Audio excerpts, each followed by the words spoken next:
everyone. On behalf of the Mindalia TV team, welcome to Mindalia live streaming. Today we are being joined by Kelly Espino. Kelly is a licensed social worker turned into spiritual empowerment coach and a speaker, and the space that we're about to start has been named the life-changing power of healing your inner child. Kelly, welcome to Mindalia. How are you doing today?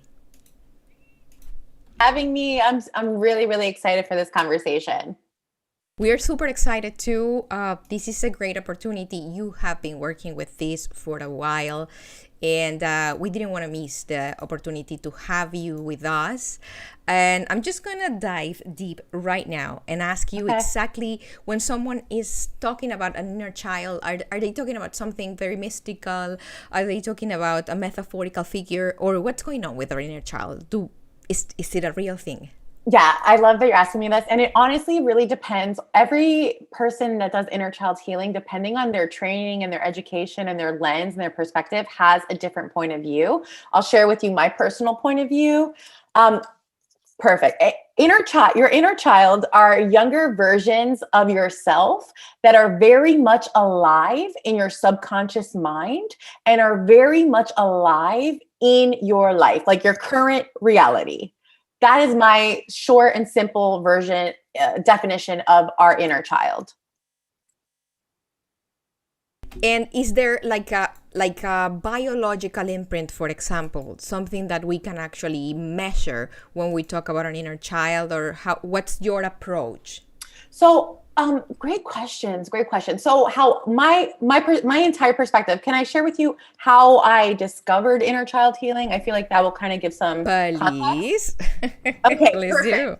Okay, great. So, I came in contact with, do you know what's his name's work? The Biology of Belief. Oh my gosh, what's his name? This is Bruce Lipton. Bruce Lipton. I love Bruce Lipton. And I was digging into his research, and he mentioned that the neuroscientist community have determined that at least 95% of your current reality stems from the old programming in your subconscious mind.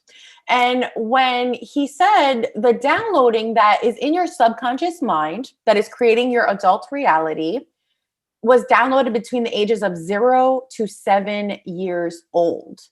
This is when the light bulb went out. I really feel it was a divine intervention. I just thought, holy moly cajoli. Our inner child is running our adult life. And then the social work lens came forward, and I said, whoa, those developmental stages, you don't have the ability to logically think or think rationally. You think all or nothing, and you personalize everything. Everything is your fault, right? So I think I'm like, holy moly, you're born, you're a clean slate. And then based off of what you observed, what you absorbed, what you witnessed, and however you perceive that, because everyone's perception is so different, especially as a child, that then becomes the programming in your subconscious mind that as an adult you're creating from. So that's how I look at the inner child healing. I really feel like our subconscious mind is our inner child. Well, I want to definitely take advantage of the fact that you are a social worker, that you have been in contact with the realities, emotional realities that are definitely shaping the society that we're living in. If you wanted to probably take a certain situation as an example of a spoiled inner child, of a scared inner child, that we could as adults do not realize and blame it or judge it.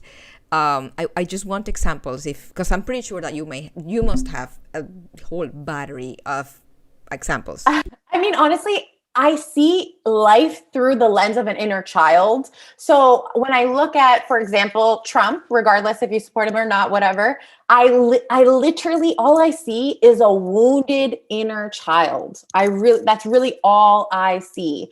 Trying to have his voice heard, trying to feel seen, trying to feel understood, wanting the attention, wanting to be accepted, wanting to belong. That's like a classic example for me personally of a wounded inner child. But honestly, a lot of indication, there's so many signs that inner child healing is needed, such as a fear of abandonment. That's a big one. People pleasing, perfectionism, huge. And it makes sense because as a child, we are programmed, we're dependent beings needing belonging. We are literally hardwired, programmed to want to belong and want to be accepted and want to be loved and nourished. So it's very common to want to please our caregivers, our parents, or whoever. And the problem with that sometimes is if you're ever shamed for a physical quality or an interest or a personality trait or your physical body or whatever the case may be, as a child, instinctually, we don't realize we do it. We start rejecting pieces of ourselves because we experience the shame and because we're so programmed to want to belong and want to be accepted and want to be nourished and loved by our caretakers, we literally abandon ourselves and we betray ourselves without even realizing that. So an example for that, because I love sharing examples to illustrate my points, is like, let's say you're an artist, right? Like you had this innate ability, even as a child, so young, you loved art, you loved creating, you wanted to be an artist. And then your mother or your uncle, your favorite uncle tells you, oh, you can't be an artist. You'll be a starving artist. No one, you're not going to make it. No way. No, it's not possible. And then as a child, you want to belong and you want to be accepted. And you're like, oh, okay, I guess I can't be an artist. So you reject that part of you. And then fast forward to your adult reality. Let's say you fall into the corporate world and you are so unhappy and you're so depressed and you feel stuck and you're just like, why do I have no passion? Why do I have no light?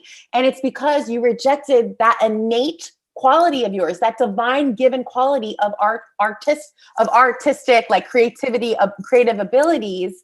And that's how, like, you see the connection between the programming as a child and how it's affecting and how it's manifesting in your current reality. Does that make sense?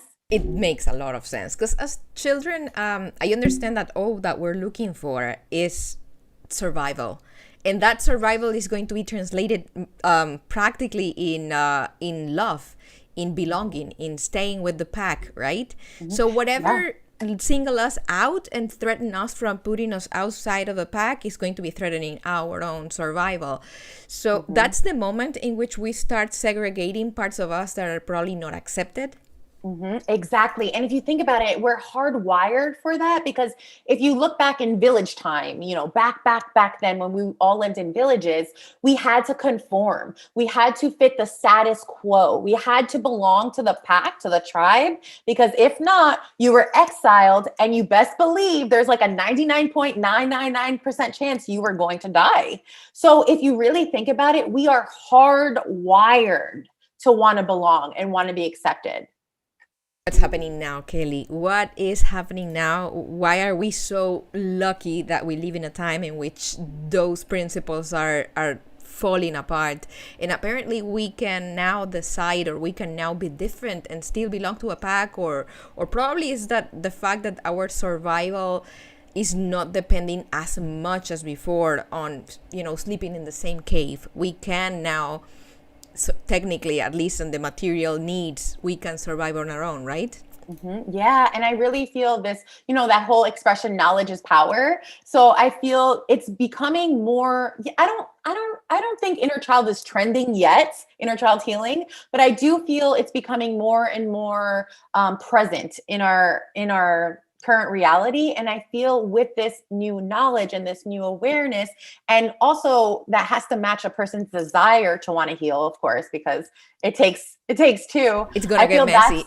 Exactly. I feel like that's what's really awakening people. And especially, I feel people, especially with COVID, everything going on right now, it's really waking us up to really live and to uncover, why are we so unhappy? Why do we feel so unfulfilled? Why do we feel so stuck? Why do we feel so insecure? And I feel a lot of people have been going on this path of just healing.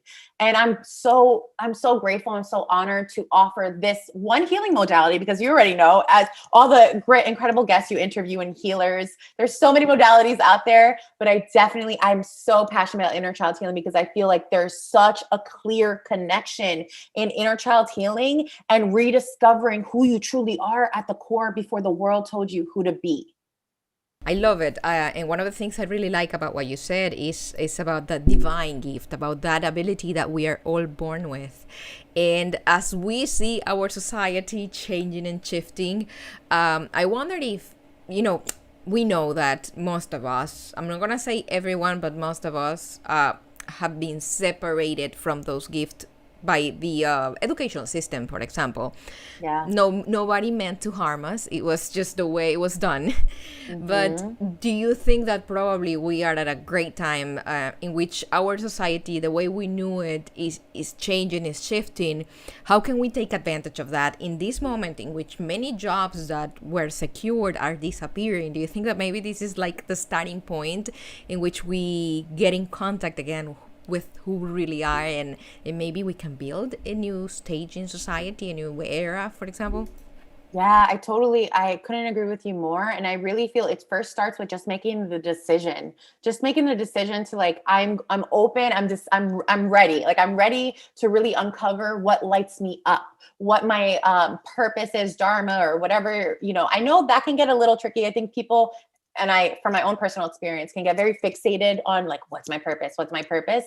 But if you really just set the intention of what's going to light me up, and I'm on a mission to uncover that, and then your job really is just to have faith and be open to signs and synchronicities. And, when that person shares with this book, this like artist way, this book that really opens your creativity, or an event, or you see someone that really just like, wow, I would love to do something like that. Or you try something new, like you take a dance class. I had a client, I love this Vixen dance workout, which is based in Florida. It's so much fun. And I remember I had a client who loved dancing. I said, oh my God, you should do this Vixen workout with me. It's virtual now. She loved it so much that she became certified in that. And she wouldn't have never even knew that that was one of her passions if she didn't try something new, you know? You know what I find super interesting? The fact that we tend to think that, or when you're growing up, they are telling you that you need to be this, or an architect, or a doctor, or an astronaut. But actually, there are so many different things that are needed. And one of the things that we would probably start shifting, because this is our time to shift, right? A lot of perceptions that we have is that we need the shoemaker as much as we need the neurosurgeon, that we need the trash collector as much as we need the congressman, right? And that's going to give us probably room to develop exactly who we came to be, right?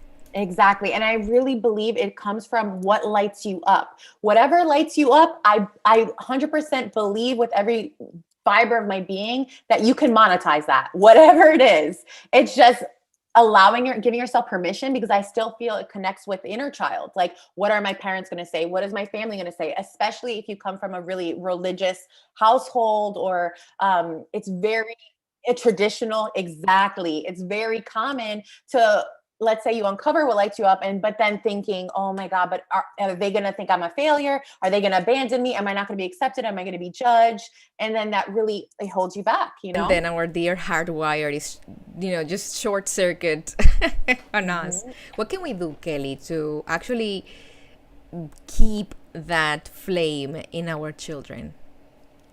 Have you seen anything, any innovations, any techniques that people are actually implementing in schools, for example, to keep them pure and don't delete that program, or don't put that program to sleep? Because I don't think that actually is deleted. I think they just stored it somewhere, behind, right? Yeah. I mean, honestly, I don't know what they're doing in school, so I can't really speak on that because that's not where I'm at right now. But I know as parents, like when first, I truly believe, I don't have a child, but I've worked with a lot of moms. And first, I believe it's important for you to take responsibility for your first inner child healing before anything. And I know a lot of times inner child healing, because I facilitate a lot of inner child healing master classes, and it brings up a lot of mom guilt for these moms, and because then they overthink everything they've ever said to their child, and oh my God, 0 to 7 years old. Yeah, like 0 to 7 years old. Oh my gosh. So before we even go into that, what I feel is so important is for you to take responsibility for your own inner child healing first and foremost, because I mean, that's how you break generational patterns and habits, and you really change the whole direction of your family moving forward when you really come to the table and take responsibility for that. And then, I mean, it could be simultaneously, or then I feel like with children, it's really important to really just foster whatever they want, like let them be like really their authentic self. And I would just say, try your heart. I know it's complicated. I mean, it's very complicated and there's a lot of layers here. But really, really just honoring your child for who they are at the core and accepting them, because our inner child becomes wounded when they don't feel accepted, when they don't feel loved, when they don't feel seen, when they don't feel heard, and when they don't feel unconditionally loved, when they don't feel safe, though. That's also very important. But I mean safe in all the ways: physical safe, emotionally safe, spiritually safe, energetically safe. Those are the factors. Kelly, let me tell you this. That is actually like very, very interesting material, because it happens to us that as parents, we could sometimes think that our children are normal or not normal. And normal is such a weird word to say, within this context, because we are in a way trying to see them be like us. For some reason, you think that, well, if this is my child, most likely they're going to behave like this and this and that, because that's what I am and that's what their father is. And it happens that could not be the reality. Sometimes they are a completely different individual that you say, like, where did they come from? And we can harm them in trying to make them look like us or be like us, right? 100%. I'm so glad that you brought this up. And that's where like the inner work comes, like the healing work comes. Because the more, as the parent, as the adult, the more you work on yourself, you heal yourself, because all of that is conditioning, right? Like all of that is programming, all of that, how your child should act, the should energy, it's all conditioning. So once you start working on yourself and getting rid of those layers, it really opens this compassion within yourself and this energy of love and just acceptance. And it's a process. It's definitely a journey. But what I say to all my parents is, as long as you love your child unconditionally and you show that love heals all. Love conquers all. So no matter what you've done, whether, you were really stressed out, you're now a teacher, you're doing work, all these factors, and you snap at your child, it happens, it happens. I'm an advocate for clear communication. Allow them to see that you're human, apologize when you're de-escalated, apologize, and then move forward, knowing that as long as you love your child, that's all that matters really at the end. Then we can go to the many layers of what love means, but that's gonna have to be on another day, because we're not gonna have enough time, because we all think that we're loving, right? I don't really believe that there is someone that thinks, oh, I'm gonna do this because I don't love them. We all think that the way we love is the way, right? As if there was a generic or a tailored, a generic way, but it looks like there's gonna have to be an individualized way of loving each individual, right? Mm-hmm. Yeah, and really being honest with yourself and doing like a self-evaluation and asking yourself, how do I respond when your child does something that triggers you, or you implement a consequence or something, or how do you respond? Like, do you give them the silent treatment? Like, did your parents do that? Do you what kind of response and reaction do you give them? Because that is so telling of the conditioning that you've experienced and your own wounded inner child. I know this is like deep stuff, but I love that we're talking about this, because it really helps people just self-reflect on their own life, their own patterns.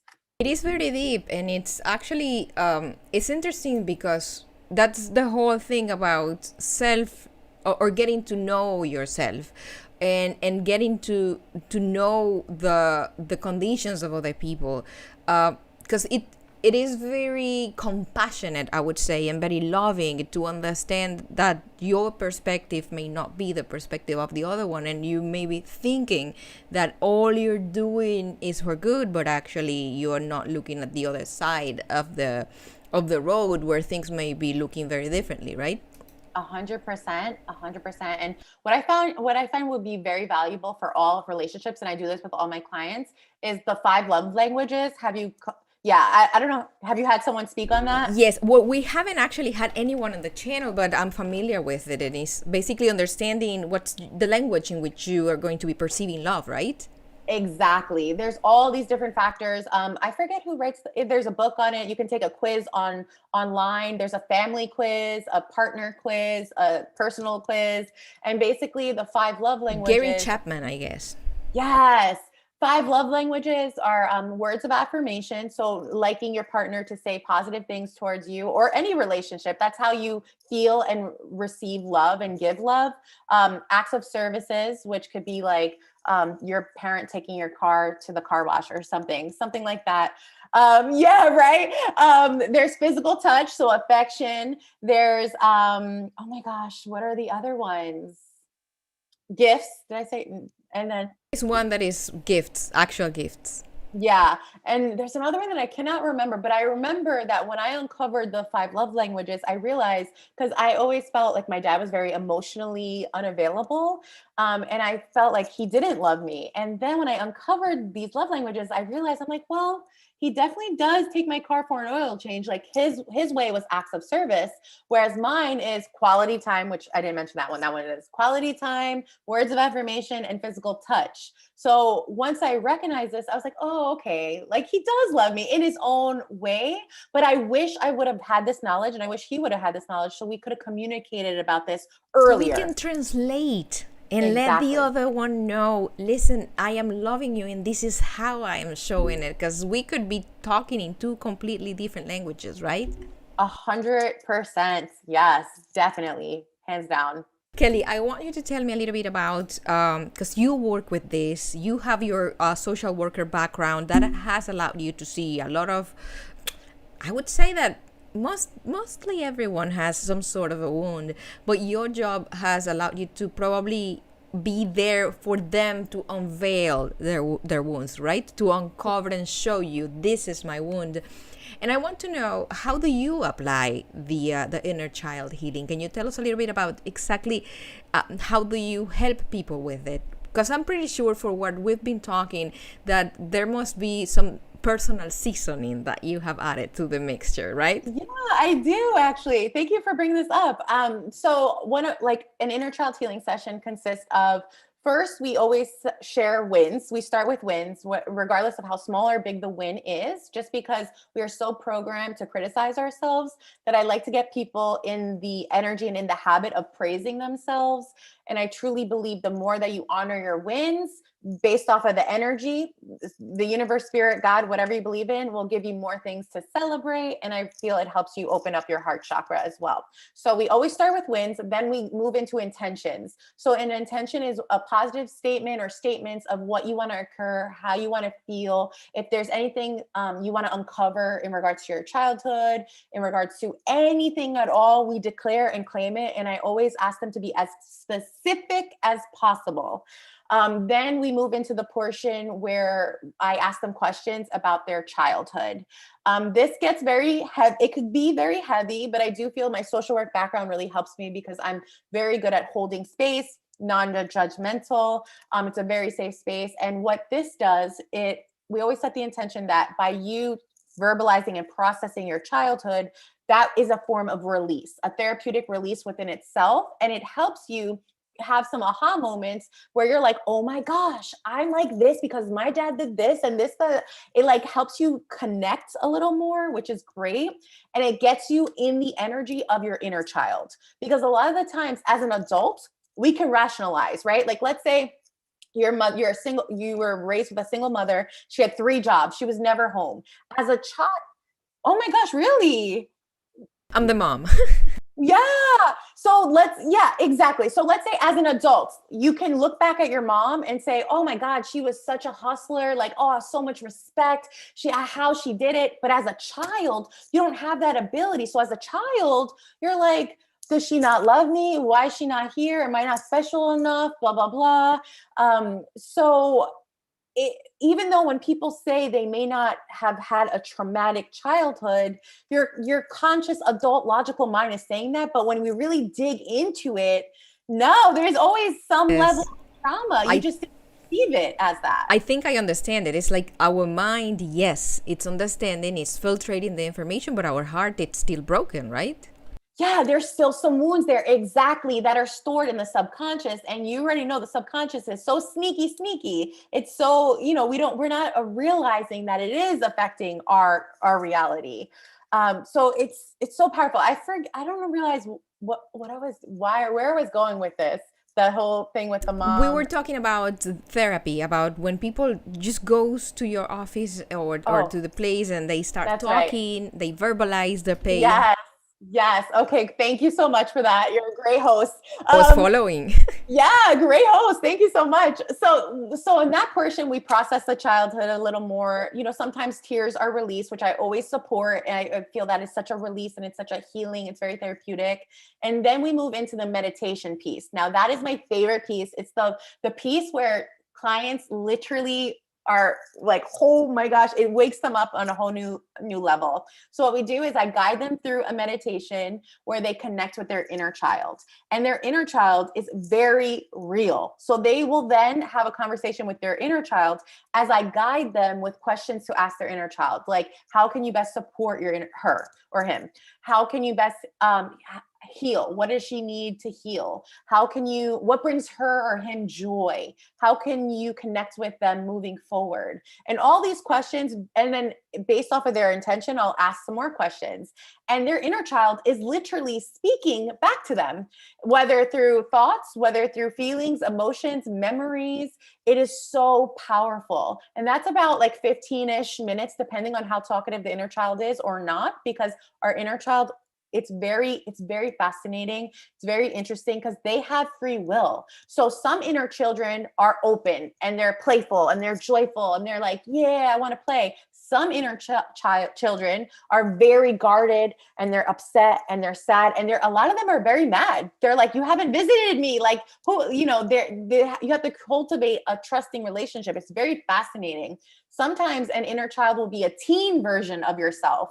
The teens, oh my gosh, they're very, very. I don't think I'm very excited to meet my teen me. Oh my gosh, they are so guarded. It's very like this. It's very fascinating looking in because I'm holding space for this. I'm guiding this all, but I'm not going through it, but it's fascinating. So then what we do after I take notes, I record it, we ground their energy from the meditation, and then we process everything that came through from the inner child, because the inner child has so much wisdom, it's unreal. And then we create an action plan moving forward. So it's a very like jam-packed, powerful session. It's one of my most popular. Kelly, as I hear you talking, what comes to my mind is that probably each stage of who we are, because everything is within, is coded with some sort of energy, probably the energy that was prevalent in the environment in which we were. So, and I never thought about it until you said the teenage. Like probably that teenage has that vibe of rebellious vibe, right? Of no one can understand me, which is the way we feel, right? When we are 12, 13. Yes. And they don't believe, like, because I'll encourage the client to reaffirm, no, I'm here for you. You're safe. I'm here to help you. I'm blah, blah. And they're like, I don't believe you. Like, they don't, they're very difficult. And it's so fascinating. And I think sometimes maybe people watching are like, yeah, right. Like, that is not possible. But I promise you, I've done so many of these sessions. It is possible, and it's so real. It's so real. And it's liberating. I want to ask you, once people, when you see people that go through the healing process with inner child work, how are the results? Who do you become once you have worked with the tiny beast in your Oh my closet? God. Oh my God. I love that you said that. So I have two like very awesome success stories that I love to tell. One of my clients, he was a man, not that it matters, but he came to me with presenting of the issue was, I'm fearful of commitment. Like, I don't understand, I can't commit. Those relationships never work out, blah, blah, blah. We had one inner child healing session. A year later, he's now engaged and they're getting married. I was like, what? I was so happy for him. And then another client of mine who I continuously work with, she actually was born up in a very religious household, extremely religious, but she always had an innate like interest in the stars and astrology and the moon, and she loved it. But her family said that's evil, that's satanic, you're no, and she internalized that shame. So although she loved it, she felt like she was a bad person for loving that, and she shoved it underneath. And so fast forward, she's always been an entrepreneurial spirit, and she dabbled in network marketing and she dabbled in all these things, but they never really lit her up. And then once we started doing this inner child healing, fast forward, we've been working together for a couple months. Now she's like a full-blown astrologist, like full-blown doing readings with birth chart readings and spiritual awakenings. And she's reclaiming her spiritual power. And she's owning that, because in the past, before inner child healing, she didn't feel safe in it. She felt like it was evil, or that her family members were going to, leave her and reject her. And she's gotten to the point with her healing that she's like, let them reject me. I know my truth, and I know I'm meant to do this, and I'm meant to serve in this way. And she's so empowered. And I know, and I mean, I don't know. She tells me, she's like, Kel, I'm telling you, it's the inner child healing. It is so valuable, so powerful. I want to take your expertise, because clearly we're talking with someone that has seen a lot, and one of the things that I have seen is that probably we think that in order to have a healing, it's only people that have gone through bad trauma, or the trauma we see in the movies, things that are very heavy. But it looks like from the child's perspective, it doesn't necessarily means someone major, but it could have been even your mom didn't pick you up at 11 sharp, but at 11:05, and that terrified you, or the dog ran to you in the street and nothing really happened, but it terrified you, right? It's not, we don't need to go to therapy just because there was something major in our lives. Simple things also cause trauma and leave a print in our brain. Oh my gosh. Yes, 100%. And those are examples I use. You're so great. You're so good. It could literally be just that. It could be you were 7 years old and your mom forgot to pick you up from school. And then subconsciously you created this limiting belief that you're not worthy enough to be remembered. You're not good enough. No one loves you, or whatever the case may be. So you're so right. And I'm thinking of another client I had actually. She attended my retreat, and she was the first to say, I had a great childhood. I have such supportive family. Like, I had no trauma, blah, blah, blah. But she felt called to inner child healing. So what she uncovered, what her inner child basically told her, was that she created this belief that she was incapable, that she wasn't good enough, because she was so like provided for and so overprotected. Yes. So supported and so sheltered. So it prevented her from having that confidence in her own abilities, because she was always dependent on other people. So that's a perfect example of, according to her, no trauma, none, great childhood, amazing parents, and look what came through with the healing. You know what I mean? Even if you wanted to be a ballerina, but it happened that the ballerina classes were at the time where your parents were working, and they ended up putting you in karate, and you didn't have the strength to say, I don't want karate. That is also going to be causing an effect when you are presented with a work environment, for example. Yeah, it's very whatever. It could have been anything. It really could have. That is then now manifesting in your adult reality. It's very mind-blowing, and it's very, what I have found in this work that we're doing is very complex. We are so complex, us as beings, and we're so multifaceted and especially because a lot of it is subconscious.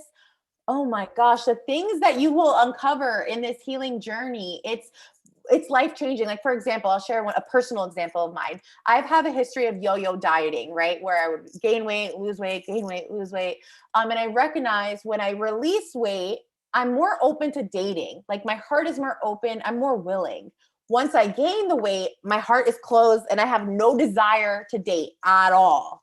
And I just was like, what is going on? Yes, there's, it comes to my family, so it's a learned behavior, but there's some type of secondary gain here. There's something that's happening here that's deep rooted, that is a reason why I hold on to this weight. So I did the work. I started really getting quiet with myself and just setting the intention to uncover what is here, like subconsciously. Why is it connected? Why is my weight connected to relationships? What's going on? And what came through, it came through as thoughts that I'm scared to be a grown up.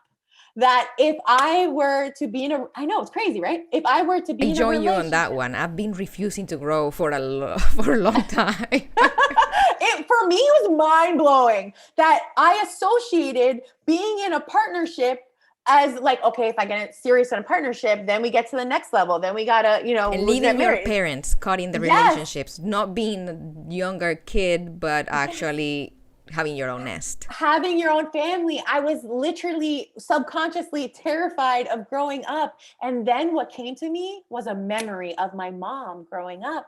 She would tell me, very cute. That was her way of being cute, was like, my only gift is for you never to grow up. Don't be a grown up, be a baby forever, be a baby forever. And she meant it in such a sweet way. And she said it to me and my sister. My sister moved out. She loves being a grown up. She's in a partnership. She loves it.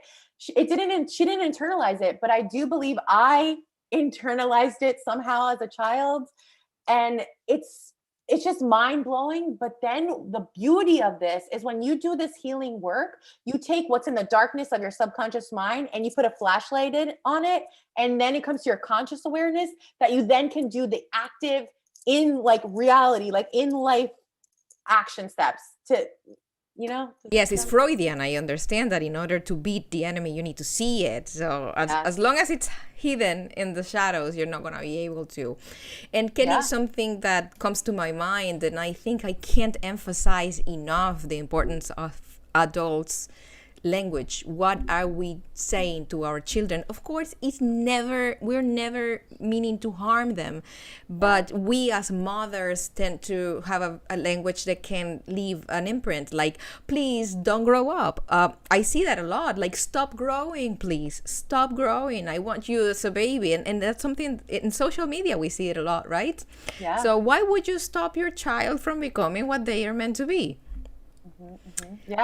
And you mean so, like, my mom meant so well. Like, she didn't mean to kind of like imprint something within me. I get that. Like, I don't blame her or anything like that. But yeah, it's just being mindful, just being a little more mindful of what you're saying to your child. Exactly. Like, if we have the knowledge, if we can do it better, why not, right? All the tools are there to excel we're still going to be doing a lot of things that are not the best. But Kelly, we have a couple questions here. Oh, okay, great. For example, Maria Gonzalez, she's writing from Peru, and she wants to know, she actually wrote in Spanish, but I am here to translate. How can I help my nephew? He's 17, and he has been feeling with a lot of anxiety and wrath. He doesn't want to be helped. You can answer in English because she understands. Yeah. Okay. I'm holding space and I'm sending so much love to you. It's so difficult, and it's so difficult because you can't want his healing more than he wants it himself. And I know when I was a practicing social worker, there was a psychologist that would tell us in our group supervision, would say, you can't want it more than your client. Like, you can't want the healing more than your client. And honestly, it's the same with partners, with family members, with friends, because I know we can all think of certain people that we like really are like, come on, just watch this YouTube, or come on, just go through therapy, or just do this, or even look at yourself. I mean, people can tell me to lose weight all the time, but I'm not going to release weight unless I want to release weight. Like, you have to be in the position to take responsibility for that. So it's one of those things that I wish I had like a magic like technique or a magic pill that I can prescribe to you to help your nephew. But honestly, it's coming to the realization that you can't want his healing more than him, and just continue to be you. Obviously, you have so much love for him. Obviously, I mean, you wouldn't have asked that question if you didn't. So I would just say, keep, being that aunt that he can go to when he needs help. Keep leading by example, because that's a big thing too. When you work on your energy, your inner creates your outer, and people shift. It's fascinating to witness, but it happens. It really does. Like, whenever you start healing, relationships around you, they just vanish naturally, right? Without pain, without drama, things just start flowing in a different way, right? Yeah, 100%. 100%. Kelly, we are reaching the end of our conversation. I want to definitely thank you. This has been super nurturing and super fun. Of course, your energy is very it's wonderful. Before we leave, I want you to give us your closing thoughts. First of all, thank you so much for the questions you asked. I've done a lot of interviews with inner child healing, but I haven't been asked these questions. So I'm really grateful. They were great. You're like amazing at what you do. There's no coincidence why you're doing it. So I definitely want to celebrate you in this. And I guess my closing thought is just hearing this information could sometimes be overwhelming, right? Like it could be like, holy shit, my inner child is creating my reality. Oh my gosh, I have a trauma. What do I do? Like it's very easy to feel overwhelmed, but I promise you, it doesn't have to be overwhelming. Like make the decision that, you know what, this is not going to be overwhelming. I'm glad that now this is brought to my awareness, this information. So now I can make inner child healing a priority. That's first and foremost. And then second, I would invite you, I have a free inner child healing meditation. So I would invite you to check that out. You can on my website or my Instagram at It's Kelly Espino. But also you can literally just touch your heart and set the intention to connect with your inner child and just start talking to your inner child. You don't have to see your inner child. You can just set the intention to talk to him or her, and then just be open to receive what you're hearing, whether you hear it as thoughts, feelings, knowing, seeing, memories. Trust it all, because you can really start cultivating a more connective and healthy relationship with your inner child. Because that's the thing, when your inner child heals, you heal as an adult, and vice versa. It's so powerful, and it doesn't have to be this grand experience. It could be little things like that, like just doing more joy, doing dancing or nature, because you'll be so surprised in all these inner child healing sessions that I've ever facilitated. When we ask the inner child, how can you heal? How can I help you heal? I'm telling you, the things they say are so basic. They're literally like, go out in nature, dance, don't care what other people think, move your body. Like it's very basic, the type of healing that can really serve us. We just tend, as human, we tend to overcomplicate and overanalyze and make things so much bigger than it is. But really connecting with your breath, going out in nature, doing things that bring you joy and raising your vibration, utilizing if you're into art or whatever, and then just set the intention, invite your inner child forward to do it with you. And that is so powerful within itself. Well, that's great as a closing thought. Definitely having a good relationship with yourself, not only in the today you are yourself, but the today you were 10 years ago, 20, 30. And how about we start also cultivating a good relationship with the self that we're going to be in 20, 40, and 30 years? How about we start being kind to the person that we're going to be, maybe by taking care of the way we eat, taking care of our body, because that's also an act of self-compassion and self-love. Again, Kelly, thank you. And thank you to everyone that was with us today. Big hug, and we are going to see you very soon in the next Mindalia live streaming. Bye bye.